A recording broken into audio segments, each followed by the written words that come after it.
Saudaraku, hasil pertandingan FNL 2024 Putri setelah sejumlah pertandingan rampung pada dini hari Minggu 19 Mei 2024, di mana sebuah kejutan tersaji ketika Antalya Turki sebagai tuan rumah menelan kekalahan kedua mereka di FNL 2024.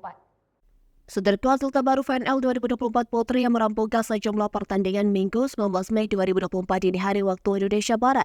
Kejutan tersaji di Antalya, Turki ketika tuan rumah menelan kekalahan kedua mereka di FNL 2024.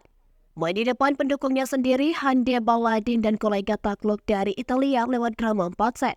Dalam pertandingan tersebut, Melissa Vargas menjadi pemain dengan pencetak poin terbanyak secara keseluruhan yakni 33 poin. Sedangkan Ekaterina Antropova mengemas 22 poin terbanyak untuk Italia. Ini menjadi hasil minor kedua setelah sebelumnya takluk dari Jepang dengan skor 3-2. Takluk dari Italia jelas menjadi sorotan tajam kepada Zehra Gondas dan kawan-kawan, mengingat status mereka sebagai sang juara bertahan. Turki sementara tercecer di peringkat 8 klasmen FNL 2024 Putri.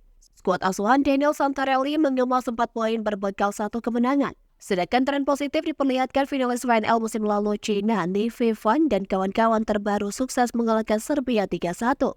Hasil ini mengantarkan Cina sementara duduk di peringkat ketiga klasmen dengan raihan 9 poin. Cina menyapu bersih 3 pertandingan pembuka FNL musim ini dengan kemenangan.